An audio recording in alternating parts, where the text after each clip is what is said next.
Hey guys, welcome to day 3 of the BossCamp challenge. We hope that you had a great workout yesterday and that you're getting into the groove with those perfect plate meals. Today we're going to dive right into nutrition. We're going to kind of get right into Nutrition 101, and we're going to talk about calorie counting, macro counting, and how to do it.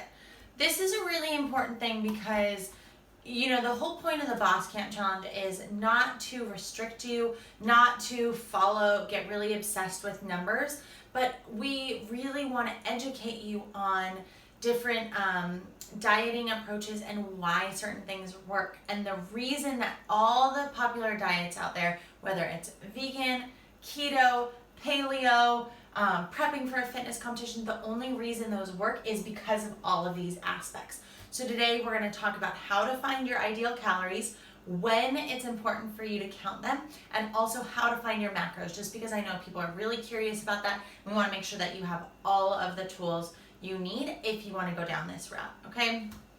So first, it's important to realize that when we're trying to diet or change how our body looks, we always want to eat for health first and then eat for our goals. And the reason why a lot of diets don't work is because they go straight for eating for your goals and they don't take into consideration eating for your health, which is why you feel sluggish, you feel starving on diets. It's not sustainable, right? And our whole point of the BossCamp program is to make this sustainable for you. So eating for health 1, eating for goals 2nd. So if you want to change your body, there's 2 really, really important components.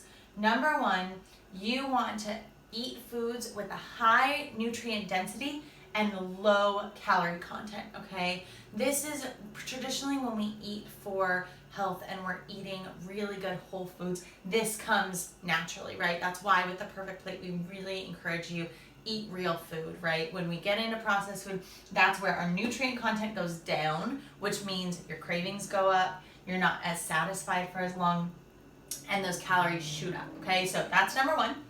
But number 2, if you want to lose weight or gain weight, we need to change how many calories you're eating, and we need this number to be consistent, okay? Consistency is key to seeing changes because our bodies will only change when they feel really happy and safe, right? So if we give our bodies the same signals all day long and every day after day we're eating about the same time, we're eating about the same amount, it's really happy and it'll adapt to whatever information we're telling it.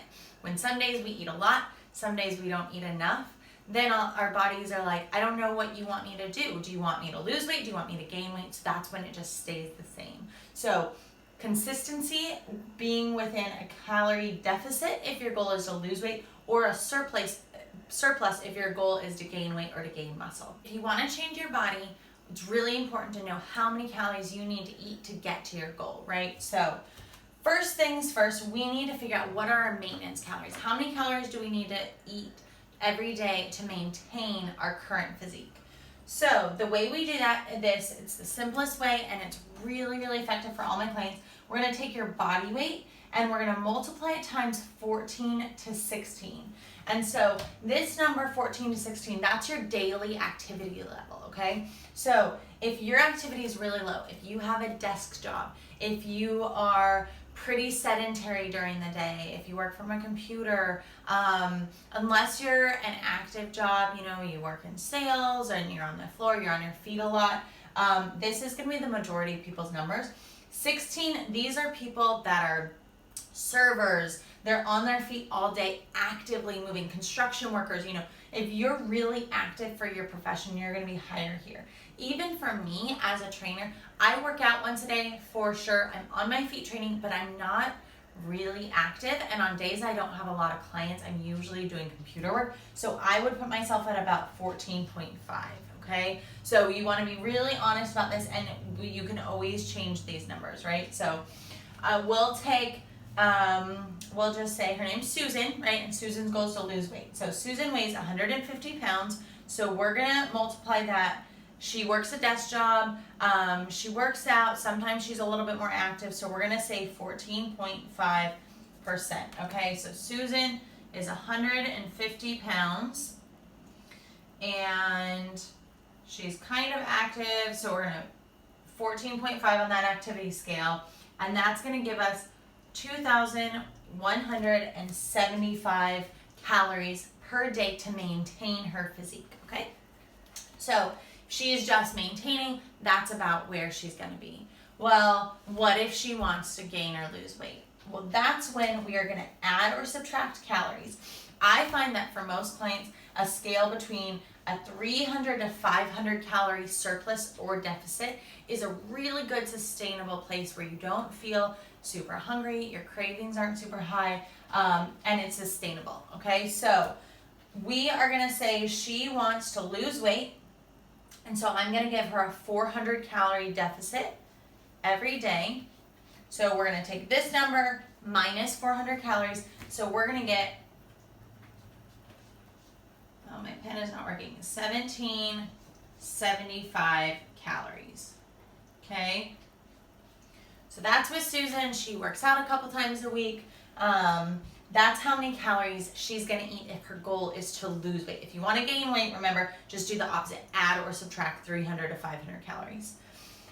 Now, let's just talk about calories first, right? So calorie counting is not essential, right? Again, with a sustainable program, you shouldn't have to count your calories all the time. That's why with the perfect plate, we gave you portion sizes, right? If you just follow that, you're gonna be pretty good.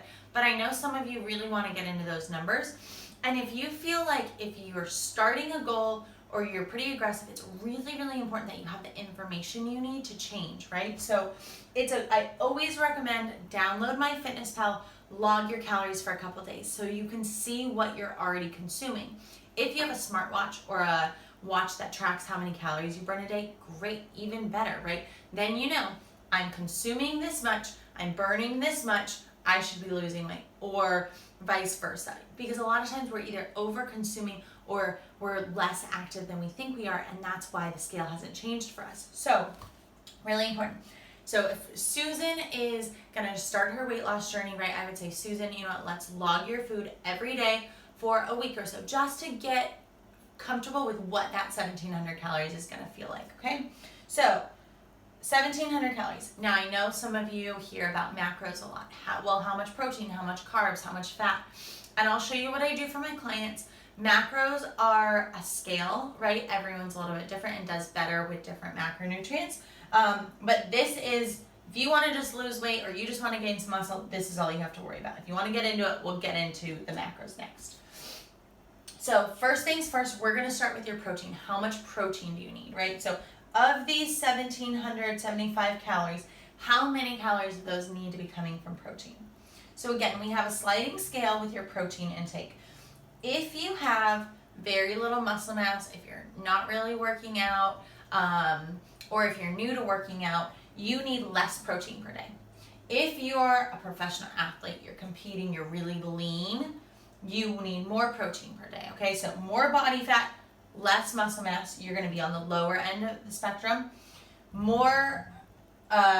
Less body fat, more muscle mass, you're gonna be on the higher end, okay? So we're gonna say Susan's somewhere in between. So we're gonna multiply this, right? So she's gonna be 1 gram of protein per pound of body weight, right? She weighs 150, so she's gonna get 150. My pen does not want to work for us, sorry. Grams of protein per day, okay? So that's gonna start there. Now, how do we figure out how many calories that is? So for every gram of protein that you have in your body, or that in your food, that 1 gram equals 4 calories, right? So we're gonna take 150, we're gonna multiply it by 4, and we get 600 calories. Sorry about my pen. Okay, so of Susan's 1,775 calories per day, 600 is gonna be coming from protein, okay? So what does that give us? 1,775 minus 600 equals, so we now have 1,175 calories left over to split between our carbs and our fat. Now remember, Sunday we talked about how your carbs and your fat are your body's energy source. Certain body types, specifically if you're tall, you're lean, you have long limbs, do better on, that are called ectomorph body types, do better on higher carb. If you're more of a pear shape, you're a little bit curvier, you're a little bit thicker naturally, you might do better on some more fat. But what I like to do is keep it really simple. I divide this number in half. So divide it by 2, 587, okay? And we're gonna split these evenly. So with your carbs, carbs are just like protein. 4 calorie, 1 gram of carbohydrate equals 4 calories, okay? So we need, divided by 4, so I'm gonna take, I took 600 away from your total number. We have 1,175 calories left. Divided that in 2, got 585, and now I'm gonna divide that by 4 to find out how many carbs we need. Equals, so 146.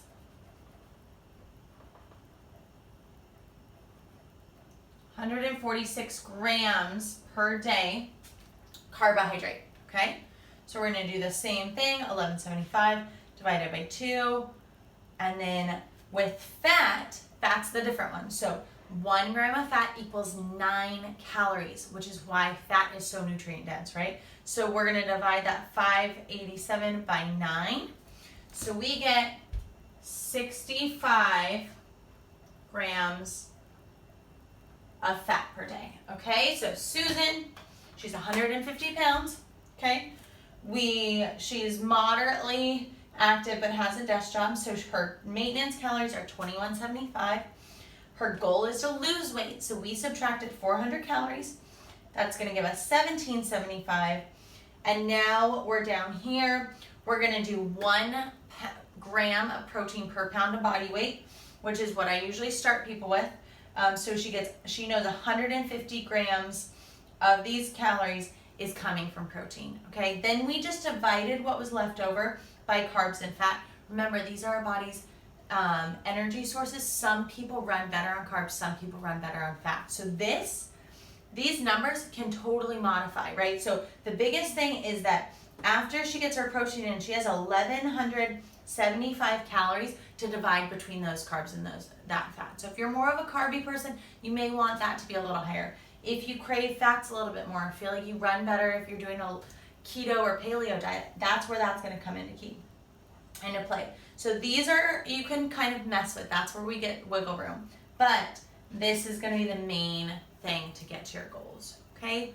So remember, you don't have to calorie count necessarily to get to your goals, but we wanted to give you this information because we do recommend when you're starting a program, being really aware, how much do I need to burn, how much do I need to eat in order to get to my goals? So I highly suggest you try this out for yourself and log your food for a couple days. Again, it's not required, but if you want to get to your goals, you're a little bit more aggressive about those, this is going to be a great place to start.